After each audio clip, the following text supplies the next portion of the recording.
បាទសួស្តីបងប្អូនទាំងអស់គ្នាសំណុំរឿងករណីផ្ទុះអាវុធរាយកាយកំភ្លើងណាបងប្អូនរបស់មេប៉ុស្តិ៍ពងអង្ក្រងដែលបណ្ដាលឲ្យយុវជនម្នាក់ស្លាប់ភ្លាមៗនៅនឹងកន្លែងកើតហេតុនៅឯខេត្តកំពង់ស្ពឺនោះត្រូវបានស្នងការដ្ឋាននគរបាលខេត្តកំពង់ស្ពឺបញ្ជូនជនសង្ស័យហ្នឹងទៅតុលាការហើយបងប្អូនដោយព័ត៌មាននេះយើងទទួលបានពីក្រមការងារប្រតិកម្មរហ័សនៃស្នងការដ្ឋាននគរបាលខេត្តកំពង់ស្ពឺ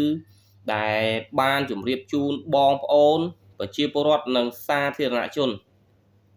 ដែលមានសំណេរទាំងស្រុងដូចខាងក្រោមនេះបងប្អូនករណីផ្ទុះអាវុធដែលបណ្ដាលឲ្យយុវជនរងគ្រោះម្នាក់ស្លាប់បាត់បង់ជីវិតកាលពីថ្ងៃទី3ខែតុលាឆ្នាំ2025វេលាម៉ោង 9 នាទីយប់នៅចំណុចផ្លូវបេតុងភូមិក្រញូងឃុំពងក្រងស្រុកបសែតខេត្តកំពង់ស្ពឺបង្កឡើងដោយជនសង្ស័យឈ្មោះត្រីបូរិនភេទប្រុសអាយុ38ឆ្នាំតួនាទីគឺជាមេប៉ុស្តិ៍រដ្ឋបាលពងអង្ក្រងនៃអធិការដ្ឋាននគរបាលស្រុកបសែតហើយដោយក្រោយពេលកើតហេតុហ្នឹងជនសង្ស័យបានប្រគល់ខ្លួនជូនជំនាញព្រហ្មទណ្ឌនៃអធិការដ្ឋាននគរបាលស្រុកបសែតដើម្បីទទួលខុសត្រូវណាចំពោះសកម្មភាពកើតឡើងនៅក្នុងពេលបំពេញភារកិច្ច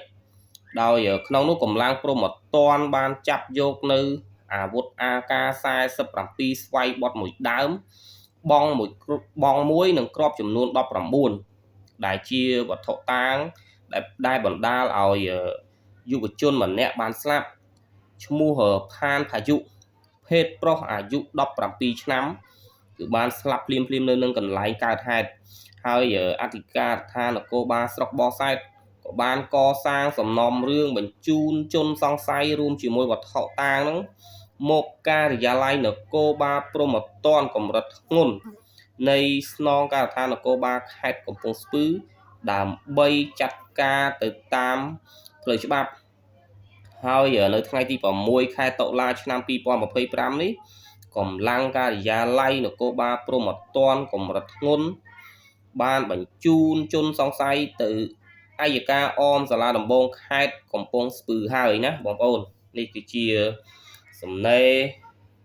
ក៏ដូចជាព័ត៌មាននៃរបស់ស្នងការដ្ឋាននគរបាលខេត្តកំពង់ស្ពឺដែលបានផ្ដល់ព័ត៌មានមកសាធារណជនដើម្បីឲ្យជាព័ត៌មានអញ្ចឹងទេនេះគឺជាព័ត៌មានមួយដែលយើងទើបតែទទួលបានដែរបងប្អូនដែលយើងទទួលបានគឺជាព័ត៌មានជាក់លាក់មួយគឺជាព័ត៌មានពិតប្រាកដមួយដែលក្រុមការងារប្រតិកម្មរហ័សនៃស្នងការដ្ឋាននគរបាលខេត្តកំពង់ស្ពឺនឹងលោកបានប្រកាសជូនជាសាធារណជនណាឲ្យសាធារណជនឲ្យបានជ្រាបជាព័ត៌មានផងដែរអញ្ចឹងគឺយើងសង្ឃឹមថាយុត្តិធម៌គឺត្រូវតែមានសម្រាប់ជនរងគ្រោះហើយរឿងនេះអចេតនាឬក៏មិនអចេតនាយ៉ាងណានោះគឺមានតែតុលាការទេជាអ្នកកាត់ក្តីដោយសារតែជនបង្កយើងថាជនសង្ស័យអញ្ចឹងចុះបងប្អូនដែលគាត់គឺជាមេប៉ុស្តិ៍ហ្នឹងគឺគាត់បានចូលទៅសារភាពចម្លើយសារភាពរបស់គាត់ចេញមកគឺចុះបំពេញបេសកកម្មដើរល្បាតក្នុងភូមិដើម្បីសុវត្ថិភាព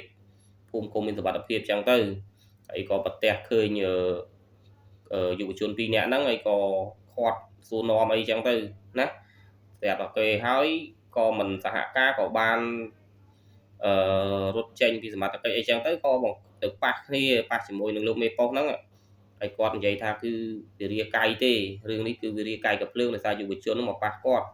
ហើយរាកាយកំភ្លើងគាត់ហ្នឹងក៏ចំនឹងយុវជនហ្នឹងក៏ស្លាប់បាត់បង់ជីវិតទៅណា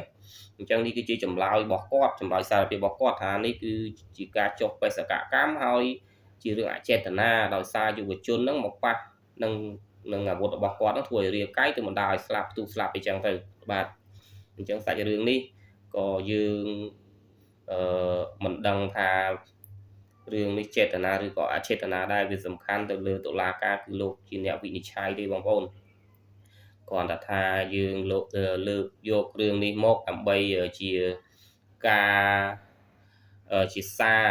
រប្រាប់ទៅប្រជាពលរដ្ឋរបស់យើងឲ្យគាត់ឲ្យលោកបានដឹងអំពីព័ត៌មានមួយនេះផងដែរដោយសារវាផ្ទុះក៏ក្រើកផងដែរពាក់ព័ន្ធនឹងករណីនេះអញ្ចឹងសង្ឃឹមថាសមត្ថកិច្ចក៏ដូចជាតុលាការលោកនឹងស្វែងរកយុត្តិធម៌ដល់ក្រុមគ្រួសារជនរងគ្រោះផងណាបើវាជារឿងចេតនាឬក៏អចេតនាយ៉ាងណាក្តីនោះគឺមានតែតុលាការទេលោកជាអ្នកសម្រេចអញ្ចឹងបងប្អូនយល់យ៉ាងណាដែរណាសម្រាប់បងប្អូនគឺយល់យ៉ាងណាដែរទៅលើករណីមួយនេះដោយសារករណីនេះគឺវារៀងរង្គោះរង្គើដែរបងប្អូនមួយរយៈចុងក្រោយនេះអញ្ចឹងខ្ញុំបាទគឺមានតែប៉ុណ្្នឹងទេបងប្អូនគឺមានតែព័ត៌មានប៉ុណ្្នឹងទេអញ្ចឹងសាច់រឿងនេះគឺយើងមានតែរងចាំមើលខាងតុលាការទេគឺលោកចាត់ការយ៉ាងម៉េចបន្តនីតិវិធីតាមផ្លូវច្បាប់យ៉ាងណាម៉េចនោះគឺអាស្រ័យទៅលើតុលាការទេបាទសូមអរគុណ